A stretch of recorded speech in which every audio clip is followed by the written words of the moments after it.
बरेली शहर का एक कस्बा है नवाबगंज। नवाबगंज यूँ कहें डॉक्टरों की नगरी है। बहुत सारे डॉक्टर हैं हमारे आज नवाबगंज का नाम रोशन कर रहे हैं। MBBS हैं, MD हैं, तमाम ऐसी डिग्रियां लिए हुए हैं जो बड़ा फ़ख्र होता है कि एक नवाबगंज डॉक्टरों के नाम से जाना जाता है।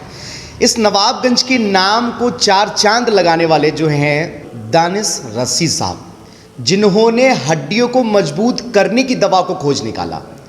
आज हमारे देश को, हमारे नवाबगंज के लोगों को, बरेली शहर के लोगों को गर्व है दानिश साहब के ऊपर। तो सबसे पहले दानिश साहब, आपका तहे दिल से शुक्रिया अदा करते हैं। पूरी आवाम देश की हो, नवाबगंज की हो या फिर बरेली की हो, आपका तहे दिल से शुक्रिया आपकी इस कामयाबी को लेकर। बहुत शुक्रिया सज्जाद भाई, बहुत शुक्रिया बरेली मेयर का जिन्होंने मुझे टाइम दिया। इस कामयाबी के पीछे कितना स्ट्रगल करना पड़ा आपको, कितनी परेशानियां आई, आज आप इस मुकाम पर हैं, कैसा फेस किया आपने और कैसा महसूस कर रहे हैं? हाँ, मुश्किल तो होती है। कोई काम आप शुरू करो तो मुश्किल तो ज़रूर होंगी। अगर कोई काम में मुश्किल नहीं है तो वो काम आसान नहीं होता जी। तो अगर आपको किसी काम की वैल्यू देखना है तो आप जितना स्ट्रगल करोगे इसके लिए, उस काम की वैल्यू उतनी ही ज़्यादा निखर के आती है। हाँ, तो जाहिर सी बात है, मैं जब छोटा सा था तो दिक्कत तो काफ़ी हुई थी, लेकिन हाँ, मेरे वालिद ने कभी इस बात की परेशानी नहीं होने दी, क्योंकि उन्होंने मुझे शुरू से इतना ज़्यादा सपोर्ट किया। मुझे हर चीज़ की, कभी किसी चीज़ की कमी नहीं होने दी, हर चीज़ का मुझे पूरा सपोर्ट दिया। मैं फिर 12th करके यहाँ से फिर कानपुर गया, देन मैंने वहाँ से कोचिंग की, उसके बाद मैं जामिया हमदर्द गया। तो मेरी पूरी जो पढ़ाई हुई पूरी बाहर ही हुई।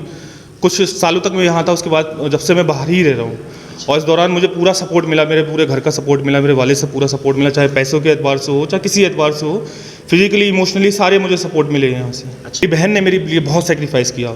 उसने अपनी पढ़ाई छोड़ के मेरी पढ़ाई के लिए उसने अपनी पूरी पढ़ाई छोड़ दी, क्योंकि जब हमारी माँ थी नहीं तो हमारी बहन ने हमारे लिए बहुत कुछ किया। तो आज भी मिस करते हैं, आई मिस हर। अच्छा, सिस्टर हैं? मेरी सिस्टर, हाँ, शादी हो गई उनकी, वो यहाँ दुनिया मंडिया में हैं। उनके हस्बैंड जावेद भाई, वो बहुत हमारे मतलब बहुत सपोर्ट करते हैं हम लोगों को। अच्छा जी।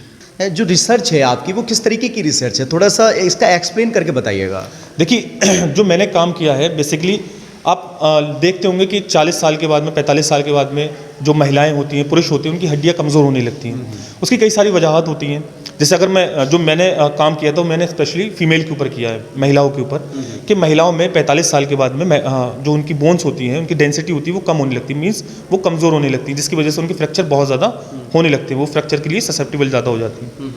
तो मार्केट में एक दवा आती थी, रेलॉक्सिफिन टैबलेट आती थी वो, तो उस टैबलेट का क्या था, वो असर बहुत ज़्यादा कम था, तो उसकी वायबिलिटी कम थी। तो मैंने उस वायबिलिटी को बढ़ाने के लिए कि उस वायबिलिटी को कैसे बढ़ाया जाए, तो मैंने एक दूसरा ड्रग डिलीवरी सिस्टम आता है जिसको बोलते हैं नैनो स्पेनलास्टिक, एक नई तरह की ये फॉर्मुलेशन है। तो उस मैंने फॉर्मुलेशन के अंदर उस ड्रग को इनकॉर्पोरेट कर दिया, मतलब जो गोली का जो था, उस गोली को मैंने उसके अंदर डाल दिया, उसका जेल बना के मैंने तैयार कर लिया। ठीक है। अब उस जेल को मैंने चूहों के ऊपर अप्लाई किया। अच्छा जी। तो चूहों को मैंने अप्लाई करने से पहले उन चूहों की जो ओवरी होती है, उस ओवरी को मैंने निकाला, सर्जिकल मैंने उसको निकाला, फिर मैंने उसको सर्वाइव करवाया। मैंने 1 महीने तक उसको देखा। मैंने 1 महीने बाद देखा वो चूहे जिंदा हैं। फिर मैंने उसके थोड़ा टाइम और दिया, तो मैंने अप्रॉक्स 8 वीक तक मैंने उसको पूरा ऑब्जर्व किया। कि ऑब्जर्व करने के बाद मैंने ये देखा कि उसके अंदर ऑस्टियोपोरोसिस इंड्यूस हुई है नहीं, क्योंकि जब किसी आप बीमारी का इलाज करेंगे, इलाज करने के लिए आपको क्या है कि आपको पहले उसके अंदर बीमारी पैदा करनी पड़ेगी। तो हमने उसकी ओवरी निकाल के उसकी हमने बीमारी पैदा की। बीमारी पैदा करने के बाद हमने जब उसका पूरा चेक किया, हमने उसकी बोन निकाल के हमने देखा उसके अंदर ऑस्टियोपोरोसिस बीमारी आ गई है। अब उस बीमारी का हमने ट्रीटमेंट दिया, जो मैंने जेल बनाया था अपनी रेलॉक्सिफिन ड्रग के साथ में, उस स्पेनलास्टिक जेल को मैंने उस चूहे के ऊपर अप्लाई करना शुरू किया। 1 महीने की मैंने पूरी डोजिंग की। डोजिंग करने के बाद में मैंने फिर ये देखा कि वो जो चूहा है वो, और एक ग्रुप हमने और बनाया था जिसमें हम सिर्फ टैबलेट दे रहे थे, एक में अपना जेल दे रहे थे। तो जो हमने दोनों का कंपेयर करके देखा, तो उस कंपेरिजन में हमने ये देखा कि हमारी जो जेल का जो चूहा है वो ज़्यादा अच्छा उससे रिएक्ट कर रहा है, उसकी जो बोन की डेंसिटी है वो ज़्यादा अच्छी है। तो फिर हमने उसका और ज़्यादा, जो हमने फॉर्मुलेशन अपनी बनाई थी, नैनो फॉर्मुलेशन स्पेनलास्टिक, हमने कई जगह से उसको टेस्ट करवाया, जैसे एम्स में हमने करवाया था, जामिया हमदर्द से करवाया था। तो उसकी जो एक तरह का पैरामीटर्स जितने भी निकले थे, चाहे वो पार्टिकल साइज़ को लेके हो, वो सारा इतने अप्रोप्रिएट थे कि वो हमारी फॉर्मुलेशन बहुत सही थी उसके लिए। फिर हमने पूरा इसका रिसर्च को कंबाइन किया, देन हमने उसको फ्रांस भेजा। तो फ्रांस में एक बहुत बड़ा जर्नल है, journal of drug release science and technology. तो वहाँ के साइंटिस्ट ने उसको देखा, उन्होंने बहुत ज़्यादा अप्रिशिएट किया और उन्होंने उसको पब्लिश करवाया अपने जर्नल में। इसका इम्पैक्ट बहुत अच्छा है, 3.9 है। तो मुझे लगता है कि फार्मेसी की फील्ड में बहुत सही एक तरह का रेवोल्यूशन होगा इंशाल्लाह, और बाकी आगे पेटेंट का हम देखते हैं कि कितनी जल्दी पेटेंट उसको हो सकता है। अच्छा, तो पेशेंट जो हैं कौन सी एज तक इसको डोज ले सकते हैं? देखिए, और जो ऑस्टियोपोरोसिस है वो मेनली मतलब जो होती है वो 40 साल के बाद ही होती है। बाकी कभी कभी केसेस में ये होता है कि जुवेनाइल में भी हम देख सकते हैं कि उसके कई सारे ऐसे लक्षण होते हैं, कुछ उनके कारण होते हैं जिनकी वजह से ऑस्टियोपोरोसिस हो सकती है। लेकिन मेनली जो मेरा फोकस था वो फीमेल के ऊपर ही था, क्योंकि हमारा फीमेल रेट मॉडल था, ओवरेक्टमी हमने करवा रखी थी उसकी। तो जो ओवरेक्टमी कराने के बाद जो ऑस्टियोपोरोसिस इंड्यूस हुई, तो हमारा मेन फोकस महिलाओं के ऊपर ही था।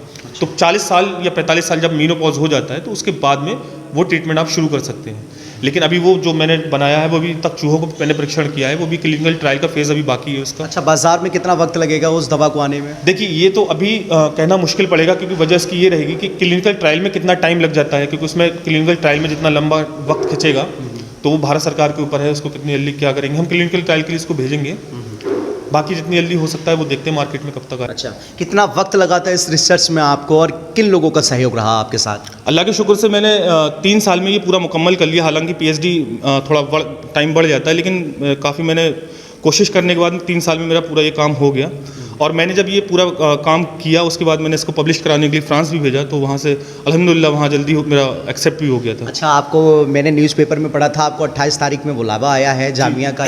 जी, वहाँ पे हमारे यहाँ हर साल एक प्रोग्राम होता है साइंस डे पे, तो उस साइंस डे पे जिन लोगों का ये इस तरह का काम होता है इनको अप्रिशिएट किया जाता है। तो उसमें मेरा नाम भी आया था, तो जामिया हमदर्द ने कहा मुझसे कि आप 28 तारीख को हमारे यहाँ ज़रूर हों, क्योंकि मैं वहीं से बिलोंग करता हूँ। 12 साल मुझे वहीं हो गए, तो उन्होंने कहा कि आप 28 तारीख को ज़रूर आएँ, क्योंकि आपको अप्रिशिएट करना है वहाँ पे। नवाबगंज डॉक्टरों की नगरी है, क्या उन लोगों को देखकर एक जुनून पैदा हुआ था कि मुझे भी डॉक्टर लाइन में जाना है या मुझे डॉक्टर बनना है, बट क्या शौक रहे थे या इस लाइन को क्यों चुना? आपको पता है नवाबगंज में हवा ही डॉक्टरों की है। शुरू से जब भी आप बच्चा भी होता है तो वो कहते हैं ना कि आधी रोटी खाएंगे डॉक्टर ज़रूर बनाएंगे। तो वही चीज़ है दिमाग में थी, हमारे पूरा परवरिश हमारी पूरी इस तरह से हुई कि हाँ आपको कुछ करना है, भले ही आप पैसा हो या ना हो आप मेहनत करें। तो मुझे लगता था कि कहीं ना कहीं अगर हम उस लाइन में नहीं जा पाए मेडिकल की लाइन में, तो ये एक हमारी जो फार्मेसी की लाइन है ये भी बहुत बड़ा बहुत वास्ट एरिया है। बहुत अगर आप रिसर्च का पूरा मन है तो आप बिल्कुल, मैं चाहूँगा बच्चों को कहना चाहूँगा कि अगर आपको आना है तो डेफिनेटली आप फार्मेसी ज्वाइन करें, ना कि सिर्फ लाइसेंस के लिए। आप आगे रिसर्च में बहुत अच्छा स्कोप कर सकते हैं, चाहे वो इंडिया में हो या अब्रॉड में हो, कहीं भी हो। तो फार्मेसी का बहुत अच्छा स्कोप है। अब मेरी राय तो यही है कि आप ज़रूर करें अगर बच्चों को करने का शौक है तो। अच्छा, आप क्रिकेट वगैरह भी बहुत शौक रखते थे, मुझे पता है। हाँ, मैंने क्रिकेट बहुत ज़्यादा खेली है। मैं जब 10th तक था तो मैंने मुझे पता नहीं लगता था मेरा दिन कब है और सुबह मेरी कब है। मैं बहुत ज़्यादा क्रिकेट खेला। फिर उसके बाद स्टेज का मुझे बहुत शौक रहा, मिमिक्री वगैरह कर लेता था ऐसी थोड़ी बहुत। अच्छा। हाँ, एक्टिंग वगैरह थोड़ी कर लेता, बट वो शौक मेरा फिर बाद में ख़त्म हो गया। जब मैं पढ़ाई में ज़्यादा इन्वॉल्व हो गया तो मेरे पुराने वाले शौक वो सारे ख़त्म होते चले गए। अच्छा, फैमिली में कितने लोग हैं? मेरी फैमिली में मेरे वालिद हैं, मेरे बड़े भाई हैं तौफीक रशीद साहब, मेरी भाभी है ना परवीन, और उनके 2 बच्चे हैं। अच्छा, दानिश साहब के वालिद भी मौजूद हैं, हम उनसे भी बात करते हैं। कैसा लग रहा है आज आपका बेटा इस मुकाम पर है? बहुत अच्छा लग रहा है। ये खुशी के पल होते हैं और हर किसी को नसीब नहीं होते हैं, है ना? आपने अपने बेटे को इस मुकाम पर पहुंचाया। पहले चीज़ ये जानना चाहूँगा मैं, क्या काम करते हैं आप? सिलाई करते हैं। सिलाई करते हैं, कितने साल से? 35 साल हो गए। बच्चे को देखते हुए उसको आगे पढ़ाना चाहिए, मतलब जिस तरह से भी हो परेशानी उठा के बच्चे को पढ़ाना चाहिए। आज कैसा लग रहा है? बिल्कुल खुशी का, मेरे लिए बहुत ज़्यादा खुशी का पल है। मुझसे ज़्यादा मेरे घर वालों के लिए, मेरे यहाँ जो मैं नवाबगंज का हूँ इन लोगों के लिए बहुत ज़्यादा खुशी का बिल्कुल पल है, और उसको मैं डाइल्यूट नहीं करना चाहूँगा। मैं चाहता हूँ इंशाल्लाह जैसा ये पल मेरे लिए है वैसे ही और तमाम लोगों के नवाबगंज के बच्चे और करके दिखाएँ। मैंने फार्मेसी किया, मैंने ये सोचा नहीं था कि मैं D.Pharm करके B.Pharm करके वहीं रुकूँगा। मेरे मन में ये था कि मुझे उस मुकाम तक पहुँचना है जहाँ फार्मेसी का एंड है। तो मैं कोशिश में यही हूँ कि मैं बाहर फ़ॉरेन के लिए मैं सोच रहा हूँ कि वहाँ से जाकर पोस्ट डॉक करूँ, ताकि मैं रिसर्च में और ज़्यादा आगे कुछ कर पाऊँ। बाकी अल्लाह मालिक है, जहाँ वो ले जाएगा वहाँ हम जाएंगे। दानिश साहब, तो फिर आगे की जो जर्नी है वो किस तरीके से शुरुआत होगी, अब क्या रहेगा? मैं कोशिश में ये हूँ कि मैं कोशिश कर रहा हूँ कि मैं एब्रॉड में पोस्ट डॉक के लिए मेरा हो जाए। तो कोशिश है, मैंने टेक्सास में बात कर रखी है, बाकी देखते हैं वहाँ टेक्सास में क्या होता है। फ्रांस में मेरी बात चल रही है, तो अगर वहाँ से होता है कुछ बढ़िया है, अदरवाइज़ अपना इंडिया है तो मैं कोशिश करूँगा कि मैं यहीं रिसर्च करूँ रह के। अच्छा, कोशिश यही रहेगी इंडिया में ही रहना? हाँ, पहला प्रेफरेंस तो मेरा यही है कि इंडिया में। बाकी सोच रहा हूँ कि अगर ऐसा होता है तो कुछ सालों के लिए बाहर जाऊँ, वहाँ रिसर्च करके आऊँ। लेकिन कभी कभी ये होता है कि जब हम हिंदुस्तानी हैं तो मन नहीं करता बाहर कहीं जाने का। तो कोशिश मेरी यही रहेगी कि पहले यहाँ जाऊँ, अगर वहाँ का ऑप्शन मिलता है देन तब डिसाइड करेंगे कि आगे क्या करना है। अदरवाइज़ इंडिया में रह के ही रिसर्च ही करना है।